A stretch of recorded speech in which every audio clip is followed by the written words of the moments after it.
in due haste, and that I would be the leader of the group.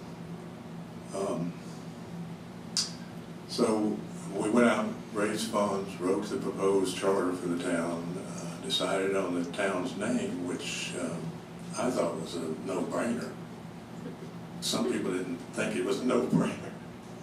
And in fact, along the way, we talked to a number of groups after it was public information, promoting the concept of incorporating. And one of the groups was the group of people who organized to oppose the incorporation.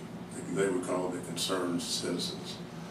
They invited us to come over to speak to them. So we knew we were going into a hornet's nest. And David Rogers and I went over to talk to them at one of these old schools, middle school or whatever it was at that time.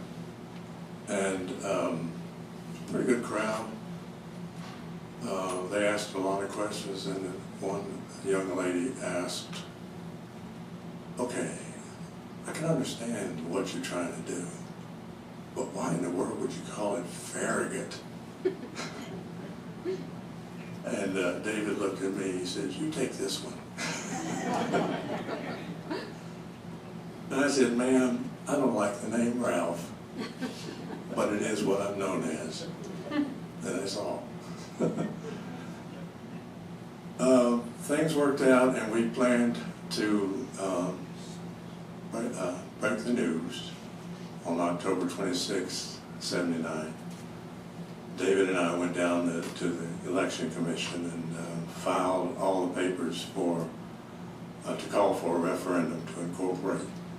We did it on a Friday. That's what people do when they have big news that they don't want to be noticed for a while. And we also knew that Randy Tyree, the mayor of Knoxville, was not in town. So we did that, came back, had a little bit of a press conference, and then the cat was out of the bag. Then everybody started suing us.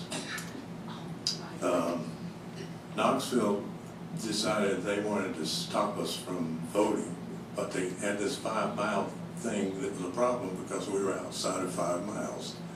So they called an emergency city council meeting, which means you only have to have one reading of a new ordinance. And they annexed 3 miles of Interstate 40 west of where they were, which would put them within 5 miles of us. And David and I went down there, and they let us talk, and David talked very eloquently about you're stealing the ballot box and all those. You know what I'm talking about. He had a phrase for everybody. It was my turn. I got up and I said, you're wasting your time, because the day that you measure the 5 miles passed, it was the day that we filed the papers, and you weren't within 5 miles of us then, which is what the judge said too. They came along and then later on sued us for incorporating, trying to get it thrown out. Election Commission sued us, asking the judge basically to tell, can we do this or not? And anyway, you get the picture. It wasn't easy. Next. So this one court refused to issue an injunction. We held the referendum on January 15th, passed overwhelmingly. The Election Commission certified the vote there in Farragut High School that night. And the next day, David and George Dorsey were off to Nashville to present it to the Secretary of State, who approved it instantly. We kind of think somebody's greased the skids for us in Nashville. I don't know who. I honestly don't. Is there another slide? And we celebrated. You can't see that on that slide, but there's, you see what looks like a shoe on the back of, I don't know who that is. I know that's my wife. I don't know who that other person is. It wasn't me, because I'd be taking the picture. Do you? Who? He wasn't that big in 1980.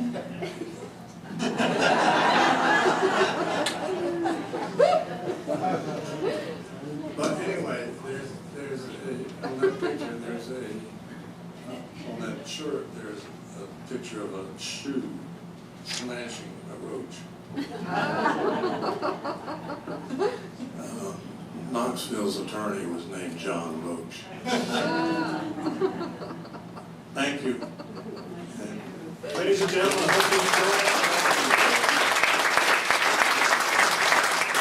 We're going to take a few questions before it gets too late here. If you have anyone? If not, we thank you all for coming, and I hope you enjoyed the program and the new museum conditions and scenes. Thank you again.